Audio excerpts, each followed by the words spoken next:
The winter wind moved like a living thing through the valley, dragging long ribbons of snow across the frozen ground. The small native village crouched beneath the weight of night, its fires flickering low, shadows trembling across high tents and weathered poles. Voices rose sharply, accusing, wounded, relentless. At the center of the commotion, the elder towered like a thunderclap, his staff raised high as he condemned the young girl before him. Her mistakes, real or imagined, were swallowed by the roar of the crowd. No one stepped forward. No one dared breathe against authority in a land where obedience was survival. The girl, barely more than 17 winters, kept her eyes on the snow. Her braids hung loose, trembling with each shiver that passed through her body. Shame and fear stained her cheeks as she stood alone, facing the unforgiving judgment of her people. She had broken a custom, something sacred, something old, and the elder believed a harsh lesson was needed. The villagers watched with heavy hearts but unmoving feet. Their silence was not cruelty, but the learned caution of generations who had seen what happened to those who stood between power and punishment. Across the dark ridge leading into the settlement, a figure approached, slow, deliberate, carrying the weary gait of a man who had traveled too far for too long. Snow clung to his boots and gathered on his coat like ash. The lonely trapper, known only to a few and never for more than a season, guided his tired horse toward the commotion. He expected a fire, a place to rest, a quiet night to end a weary journey. Not the sight of a trembling girl cornered by a furious elder, but something in her posture, fragile yet unbroken, pulled him forward. As he dismounted, the cold bit through the leather of his gloves. He watched as the elder raised his staff higher, chanting an old reprimand meant to shame generations into obedience. The trapper's jaw tightened. He had seen cruelty in many shapes, outlaws in the mountains, soldiers drunk on their own authority, men who mistook power for righteousness. But there was something in the girl's stillness, something in the way she braced herself for what she believed she deserved, that rooted his feet to the ground. He could not walk past it. Not tonight. The trapper knew little about the customs of this village. He kept to himself, drifting between mountains and settlements like a ghost carrying nothing but pelts, silence, and the memory of a family long buried beneath another winter. But wrong was wrong in any language, and his heart, lonely, hardened, yet strangely protected, felt the weight of the moment settle into him like an old familiar burden. Without giving himself time to reconsider, he pushed through the circle of villagers, their expressions a mixture of confusion and alarm. The elder's voice cracked like a whip through the cold air, demanding the girl answer for her actions. His anger steamed in the night, every breath a warning. He did not notice the trapper at first, not until the stranger stepped directly between him and the girl. The murmur of the crowd shifted, rising like wind through cedar branches. The elder stopped mid-sentence, his eyes narrowing at the interruption. No outsider had ever interfered in village matters, and certainly not with such quiet audacity. Yet the trapper stood firm, boots planted, gaze measured. The girl lifted her eyes for the first time. What she saw was not a warrior, not a villager, not someone bound by their traditions. She saw a man who did not owe her anything, and perhaps that was why her breath caught, because his choice then was free. The trapper did not speak. He did not need to. His presence alone was a shield, rough and weathered like the mountains he called home. Beneath his coat, his heart beat a steady drum against the silence that followed, daring the elder to strike past him. The elder lowered his staff slightly, examining the stranger with a mix of rage and disbelief. His authority was unquestioned within these borders, carved by decades of leadership. The villagers waited, torn between fear and curiosity, their eyes darting from elder to trapper. Snowflakes spiraled around them, melting upon the embers of distant fires. At last, the elder spoke, his voice deep and cutting. "This is not your matter, white man." Still, the trapper's jaw remained set. He knew standing his ground could bring blood. He also knew some battles were worth the price. For a moment, silence pressed against every ear, thick and expectant. The wind paused, as if listening. The trapper finally spoke, not loudly, but clearly enough for the whole circle to hear. "She's just a girl," he said. "Whatever she's done, it doesn't warrant fear." His words were simple, stripped of any challenge, yet they struck the night like sparks on dry grass. The elder bristled. His pride, more than his authority, had been questioned, and pride was a fire that spread fast in the wilderness. A shift moved through the villagers like a ripple across frozen water. Some looked away ashamed. Others watched, the stranger with cautious admiration. The girl stood behind him, breath visible, hands clasped tightly as if afraid even to touch the air. The trapper did not turn to her, but she felt his presence like a barrier. The elder stepped forward, his staff thudding into the snow. The trapper didn't flinch. Their eyes locked, one full of fury, the other steady and unafraid. A test of wills that transcended language, culture, or history. The elder raised his staff again, but this time not to strike, only to assert dominance. His voice thundered through the cold, announcing that the girl's punishment would not be erased simply because a wanderer had decided to interfere. But the trapper did not move. Every instinct in him wished for peace, but every moral thread insisted he stay exactly where he stood. He had lost too many people in his life by walking away too soon. Tonight he would not repeat that sin.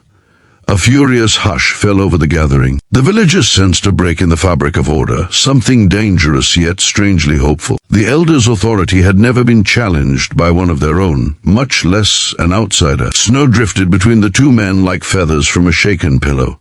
The girl's breath hitched with each passing second. If violence erupted, it could end in death, maybe hers, maybe the stranger's. But the trapper's broad shoulders did not sway. He didn't seek violence, but he was no stranger to it either. Finally, the elder lowered his staff completely, his face carved in stone. The trapper had not defeated him, but neither had he yielded. The elder spoke a final decree, warning the girl that her disobedience would not be forgotten, and warning the stranger that his interference would carry consequences. But for now, the punishment stopped. The villagers dispersed slowly, stunned by what they had witnessed. The girl stood trembling, not from cold, but from the shock of unexpected mercy. The trapper simply stepped back, exhaled, and let the night reclaim its silence. When the village finally settled, only the trapper and the girl remained near the dying fire. She tried to speak, but words faltered on her tongue.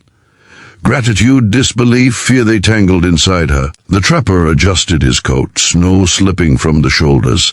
He didn't ask for thanks. He didn't need her story. He only knew that tonight, a life had turned toward a different path, perhaps even two. And as he walked away from the circle of trampled snow, he felt the weight of unseen eyes following him. In the winter of 1803, mercy was a rare courage.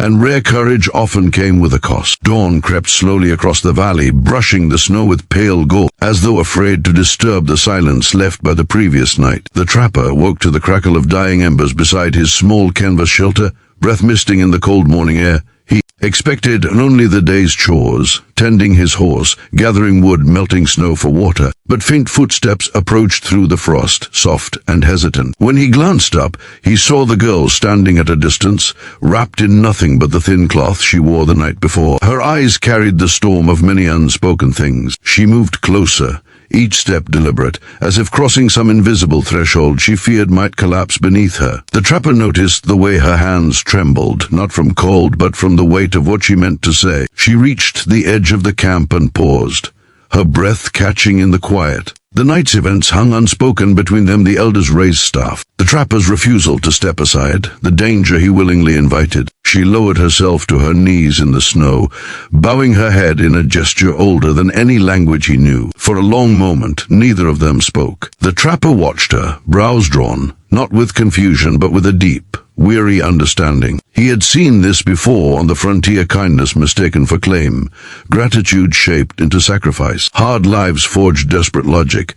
When people had nothing, they gave what little of themselves they believed held value. His chest tightened as she finally lifted her face to him, eyes shining with determination and fear in equal measure. Her voice broke when she tried to speak, yet she forced the words into the cold air between them. She told him she had no family left to defend her, no place in the elders' council, no certainty of safety beyond the fragile shelter he had offered with his own defiance. In her world, protection was a debt, and debts demanded payment. With trembling sincerity, she offered herself, her presence, her loyalty, her body in the only way she believed could settle the scales. The trapper felt the ground shift beneath his heart at the purity of her intent.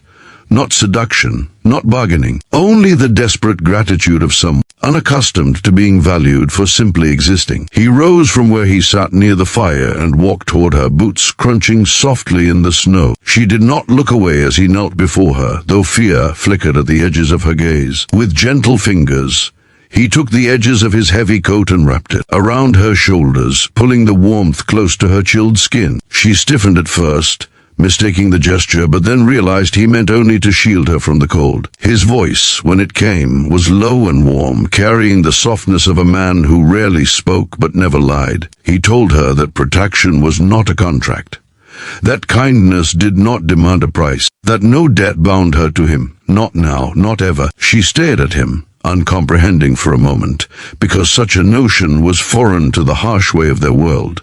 Men took, men demanded, men claimed, but he simply offered the coat and nothing more. Her breath shook as she tried to understand him, to understand this new shape of strength, a strength that didn't grasp or dominate, but simply held the storm at bay without wanting anything in return. Tears gathered in her eyes, bright as morning dew. She clutched the coat tighter around herself as though it anchored her to a truth she had never encountered. The trapper stood and helped her to her feet, careful not to touch more than her forearm. She had expected a transaction. Instead, she found mercy. She told him she did not know how to repay something that asked for nothing. He answered that survival was easier when people stood for one another, and in a place like this, small acts of bravery could change the course of an entire life, maybe even two. A soft breeze drifted through the pines, carrying the distant echo of village drums. The elder would awaken soon. His wrath would not sleep long. The girl's expression shifted from gratitude to worry. If she returned, she might face renewed punishment for coming to the trapper's camp alone. If she stayed, she risked being seen as rebellious, disloyal. She asked him what she should do, voice trembling like thin glass. He hesitated.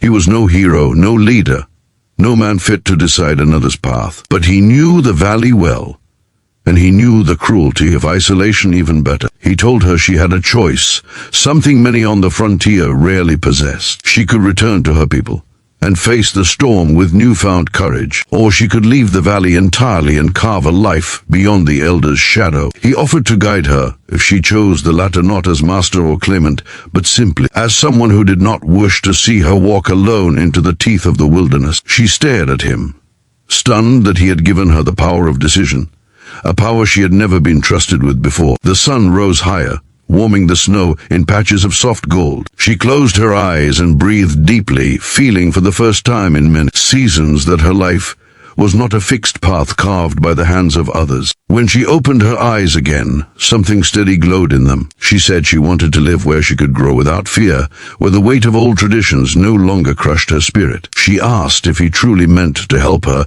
even if it brought trouble to his own life. The trapper nodded, the decision simple in his quiet heart. They began packing within minutes his supplies, her few belongings, the small remnants of 2 lives scarred by solitude and survival.